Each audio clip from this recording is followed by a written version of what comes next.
¿Y si te dijera que en este preciso instante, mientras lees estas palabras, hay dos objetos construidos por manos humanas viajando más rápido que una bala, más lejos que cualquier cosa que hayamos enviado jamás, tan distantes que la luz del sol tarda casi un día entero en alcanzarlos?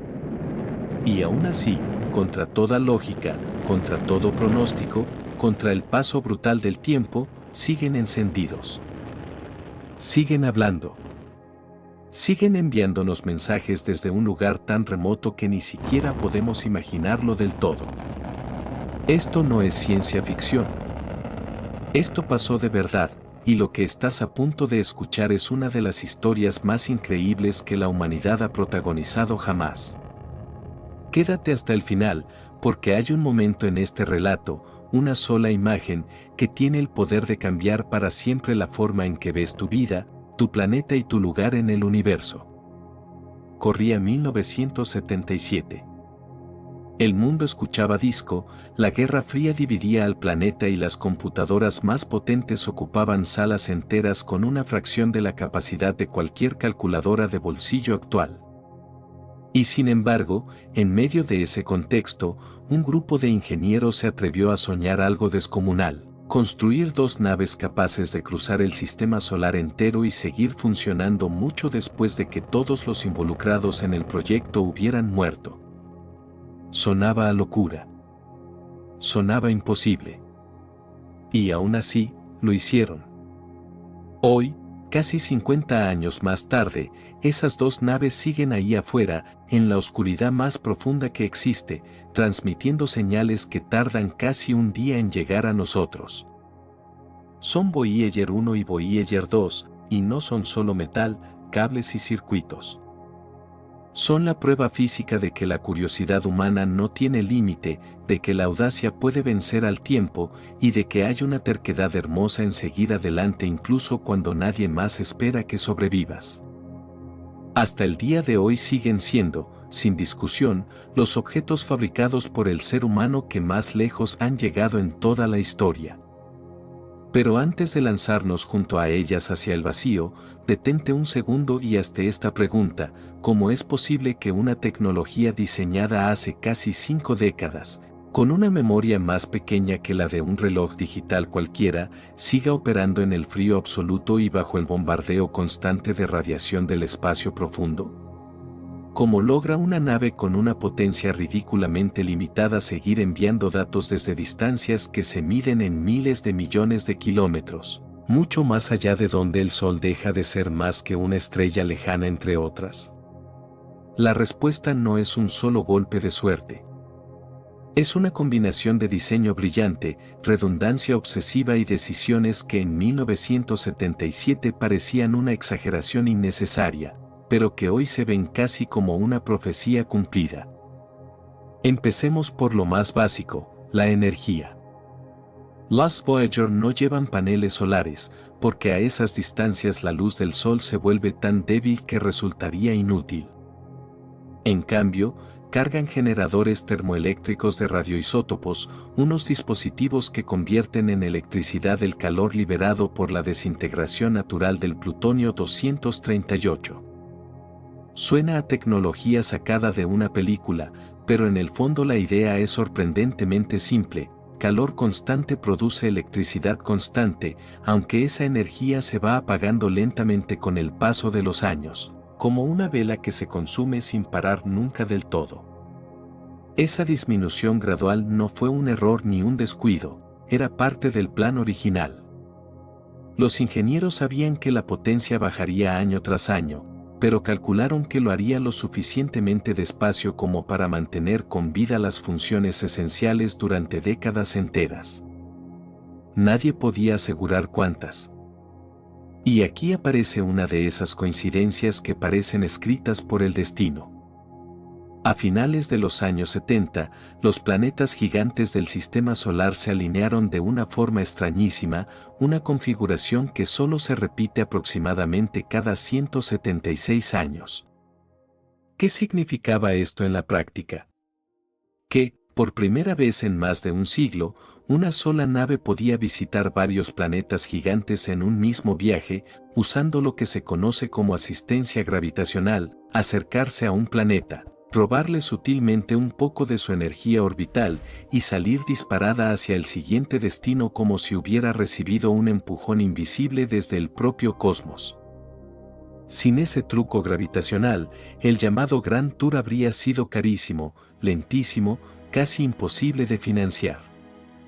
Pero había un problema urgente: esa ventana cósmica no esperaba a nadie. Y el dinero, como siempre, tampoco caía del cielo. Así que el equipo tomó una decisión que hoy nos parece temeraria. Diseñaron las sondas oficialmente para una misión relativamente corta, apenas unos años, pero en secreto, en el fondo de cada cálculo y cada soldadura, apostaron a que si absolutamente todo salía bien, esas naves podrían seguir funcionando mucho, mucho más tiempo del que nadie se atrevía a prometer en público. En otras palabras, construyeron para sobrevivir y apostaron en silencio por el futuro. Por eso las Voyager están repletas de redundancias hasta un punto casi obsesivo: instrumentos duplicados, sistemas de respaldo, mecanismos para apagar partes enteras de la nave y así ahorrar energía, propulsores múltiples para poder reorientarse una y otra vez. Porque allá afuera, en la negrura absoluta del espacio profundo, no existe un taller de reparaciones. No hay un mecánico de guardia. No hay una segunda oportunidad si algo se rompe. Y ahí está la parte que realmente te debería erizar la piel: si algo falla a 20.000 millones de kilómetros de distancia, la solución nunca puede ser física. Nadie puede ir a arreglarlo con las manos. Tiene que ser mental. Pura ingeniería, pura deducción y sobre todo, una paciencia casi sobrehumana. Una paciencia muy particular, la de enviar una sola orden hacia el vacío y luego esperar casi un día entero, sin poder hacer absolutamente nada más, solo para descubrir si esa orden funcionó o si se perdió para siempre en el silencio del espacio.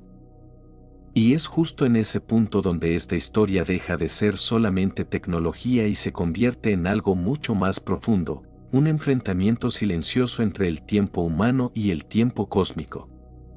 Voyager 2 fue la primera en despegar, el 20 de agosto de 1977. Voyager 1 salió después, el 5 de septiembre de ese mismo año, pero siguiendo una trayectoria más rápida y directa que terminó por adelantar a su hermana gemela. Dos naves nacidas del mismo diseño, lanzadas con apenas 2 semanas de diferencia, pero destinadas a caminos completamente distintos, unidas por una misma esencia: atravesar el sistema solar exterior y mostrarle a la humanidad, por primera vez en la historia, lo que nunca antes habíamos podido ver de cerca. La primera gran parada fue Júpiter, un monstruo gaseoso envuelto en nubes, bandas de colores imposibles y tormentas más grandes que planetas enteros, con un poder gravitacional que parece sacado directamente de la ciencia ficción. Y aquí te hago una promesa: si hasta ahora creías que Júpiter era solamente una esfera con rayas bonitas, lo que descubrieron las Voyager te va a cambiar la perspectiva por completo. Durante el acercamiento, las imágenes empezaron a llegar a la Tierra como si fueran una cuenta regresiva visual, cada fotografía más nítida, más inquietante que la anterior. Y mientras más se acercaba a la nave, más evidente se volvía algo que nadie esperaba del todo: la atmósfera de Júpiter no es tranquila en absoluto. Es un auténtico campo de batalla, un caos constante de turbulencias y remolinos gigantescos que giran, se estiran, colisionan y se devoran unos a otros sin descanso. La gran mancha roja, ese punto rojizo que todos hemos visto en fotos, no era un simple adorno decorativo del planeta, era una tormenta colosal, un sistema vivo, activo, en movimiento perpetuo, y las Voyager ayudaron a confirmar su rotación y su naturaleza dinámica de una forma que hasta entonces solo podíamos imaginar. Pero el verdadero giro inesperado de esta parte de la historia no vino del planeta en sí, sino de sus lunas. Porque Io rompió por completo todos los esquemas que los científicos tenían preparados. Antes de las Voyager, la mayoría imaginaba lunas antiguas, congeladas, cubiertas de cráteres, completamente silenciosas y muertas, como fósiles flotando en el vacío. Y de pronto, sin previo aviso, las cámaras captaron algo que parecía sencillamente imposible: actividad volcánica activa en tiempo real, plumas de material siendo expulsadas violentamente hacia el espacio, señales inconfundibles de un mundo geológicamente vivo y salvaje. Io no era una roca muerta flotando en la nada. Era, y sigue siendo, el lugar más volcánicamente activo de todo el sistema solar, una luna pequeña que parecía estar gritándole al universo entero: todavía estoy viva. Y justo cuando pensabas que Júpiter ya no podía sorprenderte más, apareció Europa. Otra luna, pero un universo completamente distinto.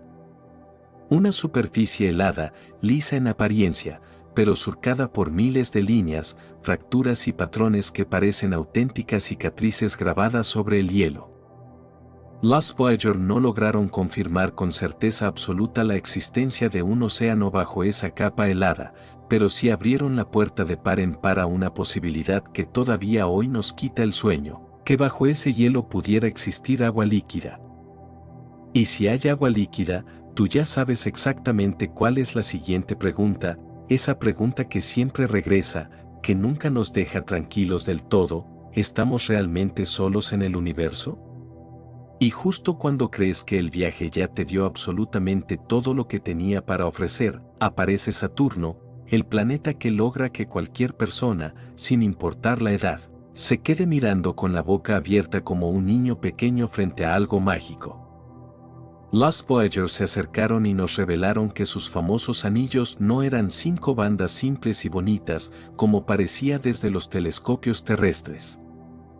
Eran, en realidad, cientos y cientos de estructuras finísimas, una arquitectura delicada, intrincada, casi imposible de creer a simple vista.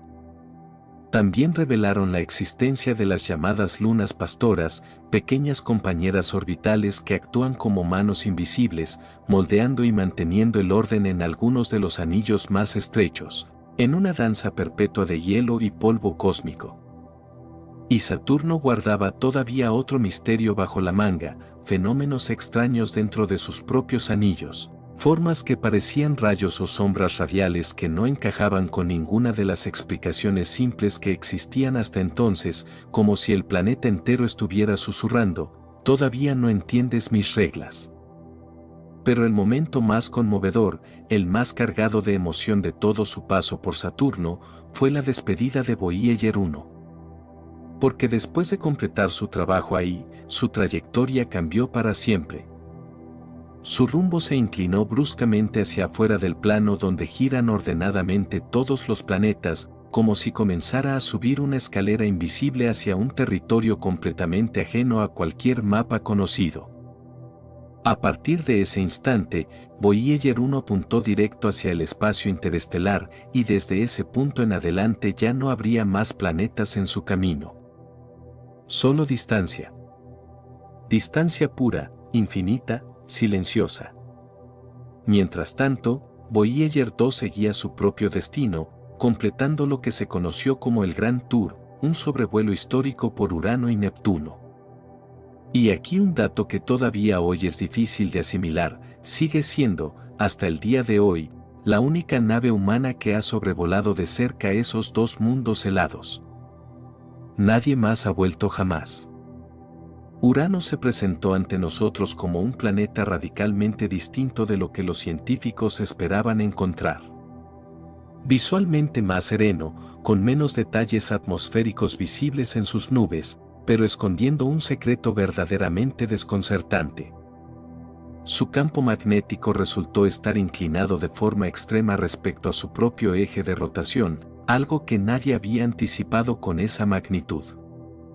Y esto no era simplemente un dato curioso para anotar en un cuaderno, era una auténtica bofetada a los modelos científicos más simples que existían hasta entonces, porque en la Tierra el eje magnético y el eje de rotación están relativamente cerca el uno del otro. En Urano, en cambio, reina un caos elegante, un mundo entero donde la magnetosfera se tambalea como si estuviera completamente desequilibrada. Y este tipo de hallazgo nunca es anecdótico, obliga a los científicos a reescribir teorías enteras desde cero. Voyager 2 también amplió de forma significativa el número de lunas conocidas de Urano y mostró superficies con historias geológicas completamente distintas entre sí, algunas antiguas y cubiertas de cráteres, otras con claras señales de procesos internos activos. Entre todas ellas apareció Miranda, pequeña, extraña, desconcertante, un auténtico mosaico de terrenos mezclados entre sí, como si ese pequeño satélite hubiera sido destrozado por completo y luego reconstruido de forma caótica, cañones profundos, regiones con aspecto parchado, formas que parecen sacadas directamente de un rompecabezas geológico sin resolver. Y justo cuando el público todavía intentaba procesar todo lo que Urano había revelado, apareció Neptuno, el gigante azul. Neptuno fue un auténtico shock, porque no solo resultó ser un mundo de una belleza casi hipnótica, sino también extremadamente violento. Los Voyager midieron vientos extremos en su atmósfera, con velocidades que llegaban a rozar los 2000 km/h en ciertas regiones, cifras que todavía hoy cuesta trabajo imaginar. Y además descubrieron una tormenta enorme y oscura, un sistema gigantesco que recordó de inmediato a la gran mancha roja de Júpiter, pero con una personalidad completamente propia. El mensaje quedó grabado a fuego en la comunidad científica, incluso a esas distancias tan lejanas del Sol, donde apenas llega calor, la atmósfera de un planeta puede volverse absolutamente feroz. Y tampoco podía faltar Tritón, una luna helada y extrañísima, con rasgos que sugerían actividad geológica activa, géiseres expulsando material hacia el espacio, superficies fracturadas, señales inequívocas de un mundo que, a pesar de estar prácticamente congelado, todavía tiene historia en movimiento bajo su superficie. Con esto, Voyager 2 completó oficialmente el Grand Tour y entonces hizo exactamente lo mismo que había hecho su nave gemela años atrás, dejó atrás el plano donde orbitan los planetas y se internó, sin retorno posible, en la noche abierta del espacio interestelar. Pero ahora llega la parte que la mayoría de las personas no termina de comprender del todo, y que resulta absolutamente fascinante, que significa realmente abandonar el dominio del Sol. Porque el espacio no tiene una línea trazada con un cartel gigante que diga fin del sistema solar. Es, en realidad, una transición gradual, casi imperceptible. Primero está el viento solar, formado por partículas que el Sol lanza constantemente hacia todas direcciones, que poco a poco va perdiendo fuerza frente al medio interestelar que lo rodea.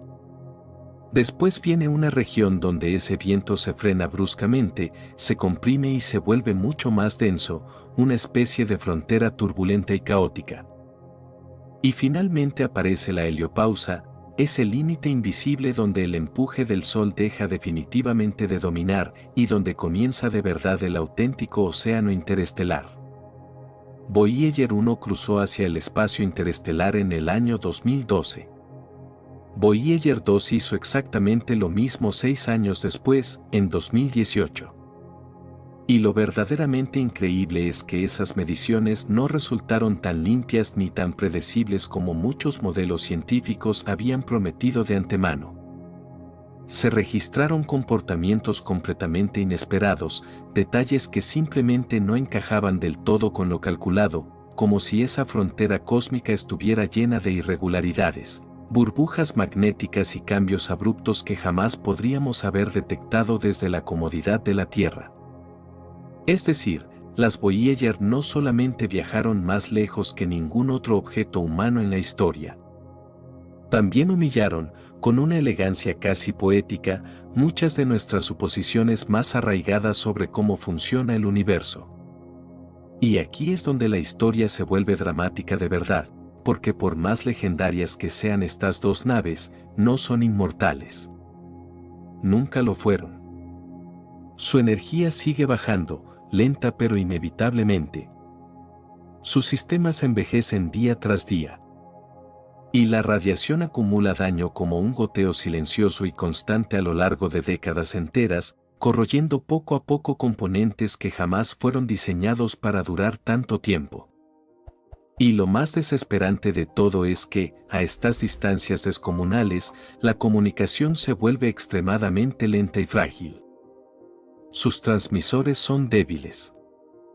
Sus señales llegan a la Tierra convertidas casi en simples susurros electromagnéticos. Para que una sola orden funcione correctamente, la antena de la nave debe apuntar hacia la Tierra con una precisión casi milimétrica. Si se desvía apenas un poco, el contacto puede romperse por completo, quizás para siempre. Ahora, ponte en los zapatos del equipo de control en la Tierra por un momento. Imagina que un día cualquiera revisas la telemetría que llega desde miles de millones de kilómetros de distancia, y de pronto encuentras datos completamente absurdos, números sin ningún sentido, lecturas que parecen sacadas de una pesadilla, imposibles según cualquier lógica conocida.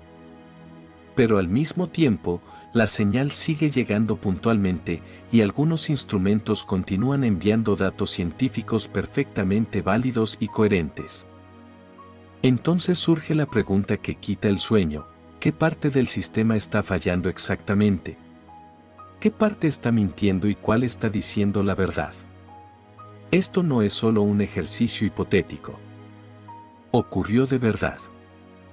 Hubo episodios reales en los que las Voyager comenzaron a transmitir de forma completamente extraña, como si un sistema interno estuviera utilizando un canal de comunicación equivocado, o como si una de sus computadoras de a bordo estuviera enviando información corrompida sin razón aparente. Y lo más angustiante de todo es que, a esa distancia colosal, absolutamente todo se resuelve mediante una especie de partida de ajedrez interminable. Casi un día entero de espera solo para que una pregunta llegue hasta la nave y casi otro día entero de espera para que la respuesta regrese hasta nosotros.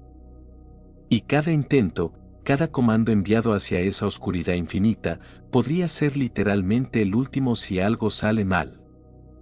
La historia de las Voyager en el espacio interestelar es, en partes iguales, ciencia pura y una auténtica novela de supervivencia extrema.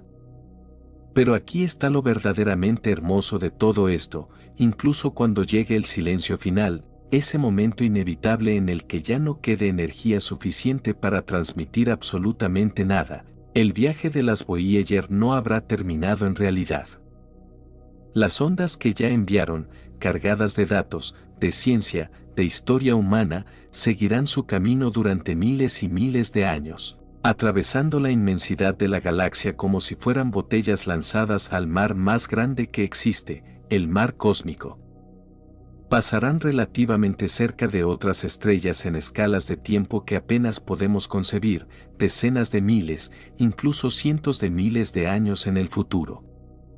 Y tal vez, solo tal vez, algún día, alguien o algo, en algún rincón remoto de esta galaxia, encuentre lo que esas dos pequeñas naves llevan consigo desde hace tanto tiempo. Porque las Voyager no viajan solas. Cada una lleva a bordo un mensaje, el célebre disco de oro, cargado con sonidos de nuestro planeta, fragmentos de música de diferentes culturas, imágenes cuidadosamente seleccionadas y saludos grabados en múltiples idiomas humanos. No es, de ninguna manera, una señal de auxilio desesperada. Es, más bien, una carta de presentación silenciosa, un gesto casi poético que dice simplemente: aquí estamos, existimos, esto es lo que fuimos. Y es exactamente por eso que esta misión golpea tan profundo en algo tan humano.